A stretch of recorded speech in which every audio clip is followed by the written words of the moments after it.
guys, today's video is going to be all about breastfeeding and what no one tells you about. Fun stuff.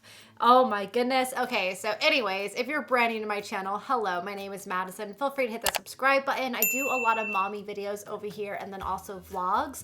We're gonna be heading out to Monterey here soon and I'll be vlogging the whole trip. It's like our first trip away with Riley. So crossing fingers, everything goes smoothly. Anyways, so I do like vlogs over here and a lot of mommy content. So make sure to subscribe. And then also over on my main channel, I actually do all beauty and makeup. So if you love beauty and makeup videos, definitely go check those out over there.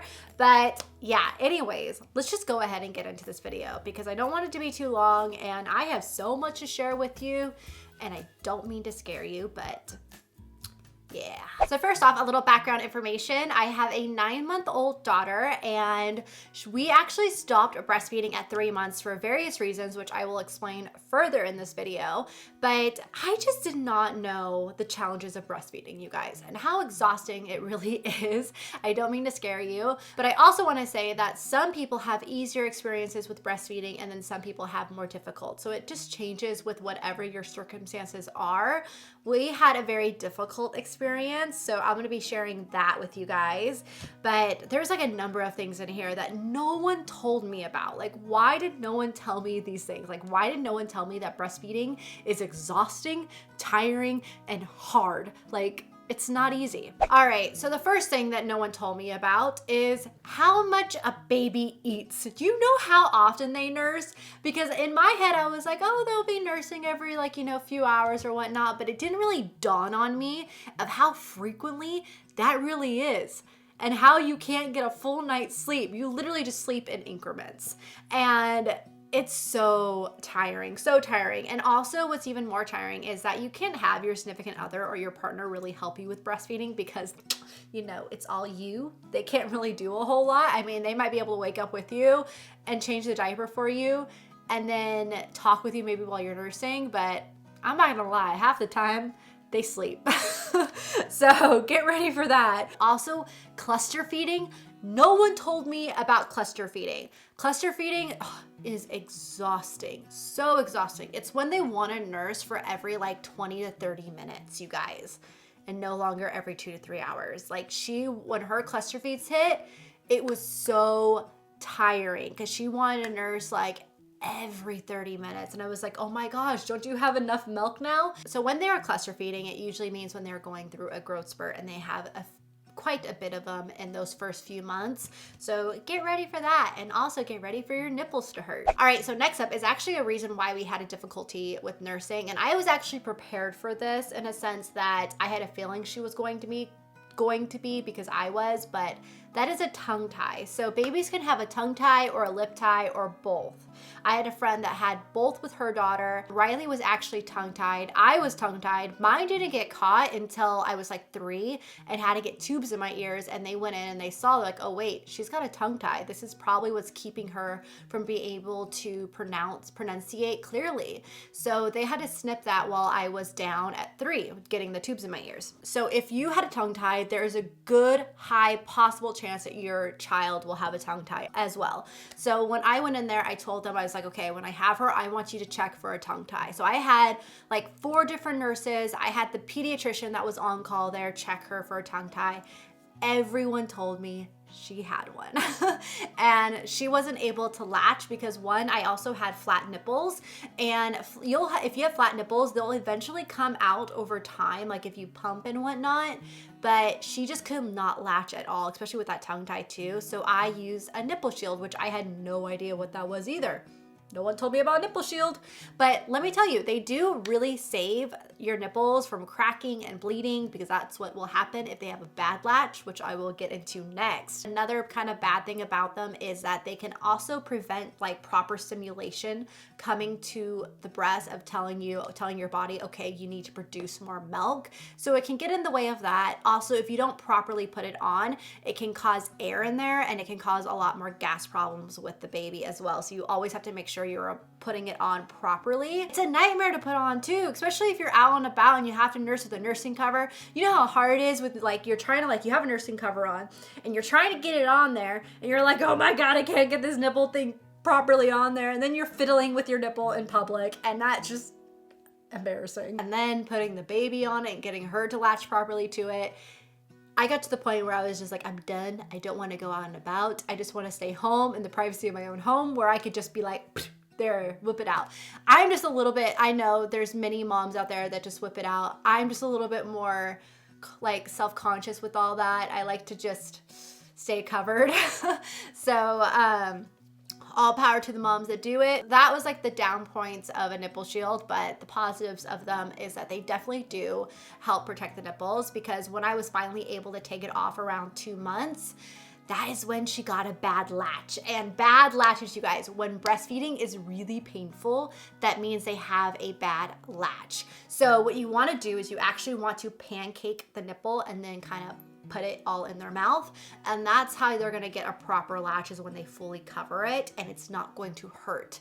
She was horrible at latching from the get-go, and oh my god, I don't remember if it was my left or my right, but she cracked one of them and it was just bleeding, and I was just like, oh my god, this is so painful. I actually had to pull the nipple shield back out, and I took it back out and I had to put it back on there to be able to nurse on that side. Otherwise, it was extremely, extremely painful. So that's what I had to do.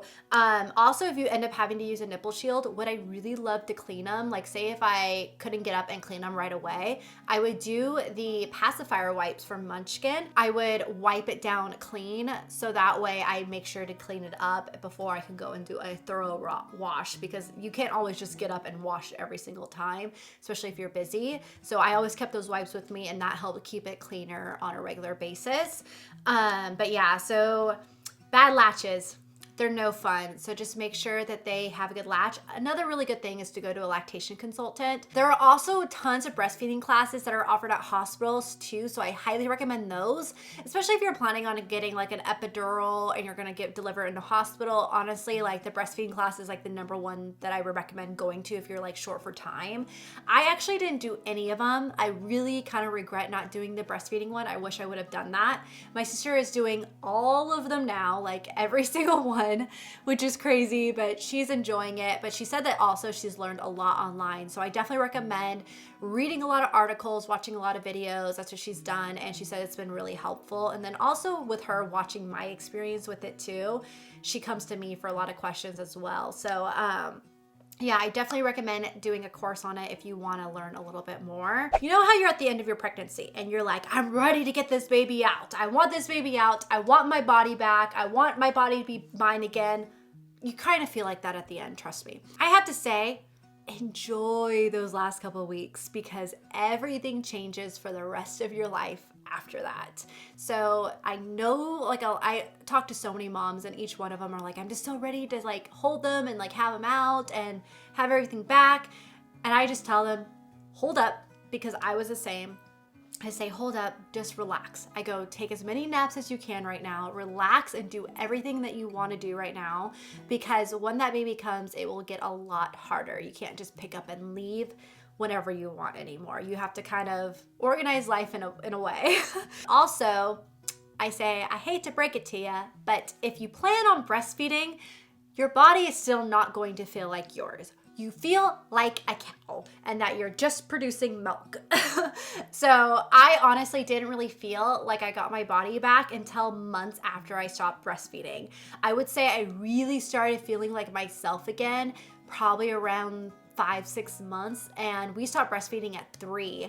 So that is one thing that I really didn't feel like I had my body back until I was fully done, and then everything kind of went back to normal. All my hormones kind of balanced out again, and yeah, so yeah, I'm sorry to break it to you guys, but if you're planning on breastfeeding, your body still won't feel like it's yours. All right, so next up I want to talk about is flow confusion and nipple confusion. And I feel like this is kind of a topic that many people can agree on and many people can disagree on. So I definitely recommend doing your research on it so that way you can form your own opinion and what you think. But I'm gonna kind of let you guys know with my experience. I really don't notice anything with nipple confusion. I've actually read a lot of articles saying that there is no such thing as nipple confusion. But where it really comes into play is flow confusion. And this kind of comes in when you start introducing the bottle, because a bottle is a lot easier to get milk out of than it is for nursing. And that's when babies start like wanting to wean you off, and they prefer the bottle because they want it to be easier for them. And that is definitely what happened with little Riley. So with every baby, they all drop a little bit of weight after they're born, and then you want them to get back up to their birth weight quite like quickly afterwards. So with Riley, she actually got back to her birth weight after a couple days, which was amazing.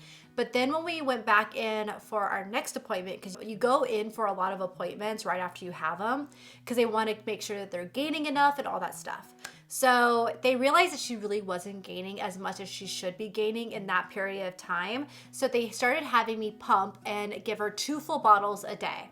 So this is where it kind of got a little tricky. So I gave her the slow flow nipple, which is what you should give them, because you still want to make it hard for them and not easy for them. Otherwise they won't want you anymore. But in all honesty, I feel like even the slow flow nipple still made it easier for her to get that milk out than it did for me, because she just could never latch properly. So around 3 months is about the time that she weaned me off. We like slowly worked on, and then I started giving her more formula. We didn't introduce formula until 2 months because my supply completely dropped, and I will talk about that in a little bit. But that is when we like introduced it a little bit into her milk, just to like give her a full bottle. Or I would nurse her, so we would be fine with that too. So she was only getting formula, I think like once a day at that time. But then when it got to about 3 months, that's when everything just went downhill, and she was just not wanting to nurse anymore. So we were slowly like weaning off. She was weaning me off anyways, because we got down to the point of where she was only nursing in the morning, and then I would pump, and then I would mix the bottles and everything for her. Then it finally got to the point where it was like, nope, I don't want you. And she would pull herself back and cry and totally protest. And I would try to like, I know that there's ways like you can stay consistent and keep pushing. But honestly, we were down to 1 feed and she was already done and she preferred her bottle. So I just went to the bottle. I was going to continue to keep pumping, but this is where my baby blues and my postpartum depression got really bad, was when I was pumping. I did not like feeling like I was stuck to a pump. And you know how hard it is to pump when you're taking care of a baby? You can't just like get up and go and do stuff. Like you're attached to a pump that's attached to a cord. There are some good ones out there that actually are cordless, and then there's some that go into the bra, which I definitely want to try out next time. But yeah, so maybe that might have helped my postpartum depression with pumping a little bit better if I would have tried one of those. But I already knew I was kind of towards the end of my breastfeeding journey, so I didn't feel like it was worth the money to invest in anything like that. But yeah, so she basically weaned me off. So I definitely believe in flow confusion, that they're going to prefer a bottle. If they're given it a lot more frequently, they're going to prefer that over nursing, especially if they're already having a hard time latching. With her tongue tie, I think I forgot to mention this, that we actually got it snipped because it did affect us with breastfeeding. So we took her to the Rady Children's Hospital here in San Diego, and they checked her out and they said, okay, yes, we're going to snip it. And then we'll try to get her to latch afterwards. She still wouldn't latch without the nipple shield. The doctor was kind of like, what the heck? Why is this baby not latching? There are different severity of cases with tongue ties and lip ties. But with my situation, it affected my speech later on. And it's such a more rigorous, like, little surgery to do when they're older. Like they actually, well, back then, I don't know what they do now, but back then they had to put you to sleep in order to do it. So I prefer getting it done earlier when they don't have to, like they're not even gonna remember it. And it's like a quick little snip. It was pretty easy for me. I was out running around right after that little surgery, after getting the tubes in and that snipped. I was totally fine. I had stitches down there.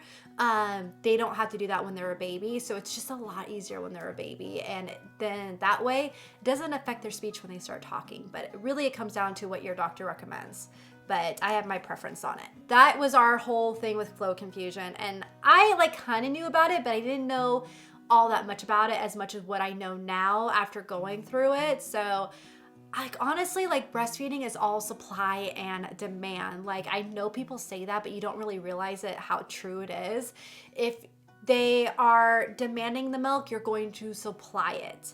And the best way to build up your supply is really to have them on there because it's stimulating it and letting your body know that. And then also I did Legendary Milk, Liquid Gold, best like milk supplement ever. And then pumping sessions. I did pumping sessions and I saw an immediate result within the end of the day. They have like a whole schedule, like you'll pump for like 5 minutes, go off, then pump again. It's like, it's like a power pumping session for 1 hour. And you see a huge difference with it. I saw a huge difference with it by the end of the day. So I highly recommend that. But yeah, back to flow confusion. Flow confusion can definitely happen. Just keep that in mind during your breastfeeding journey. All right, so the next thing that no one told me about is that babies have a tendency to prefer one side. And Riley's side was my left one. And that is the side that I was like pumping over 5 ounces in. You guys, I probably got like 6-7 ounces one time out of one side. She just really, really favored that side. Most babies, when they come out of the womb, they actually have like a little kink in their neck. And she had one, and you could tell because she wouldn't like keep her head straight. It would always be kinked. And she grew out of it over time because we worked with her on tummy time and like moving the neck. But she was like kind of kinked. So she actually preferred to lay this way, nursing on this side. So when I would try to flip her around this way to nurse on the right side, it was like a no-go. She hated it, did not want to do it. So then I had to learn with the football hold where I had to place her like right here and get her to lay on the side that she liked to be able to nurse right on the right side. But she like that helped it a lot more, but it still wasn't as good as my left side. So I did not know that they would favor one side, but just keep that in mind and learn different ways to hold them. You can look up online, you can do some classes. But yeah, so that was what we had to do, is I had to do the football hold on this side.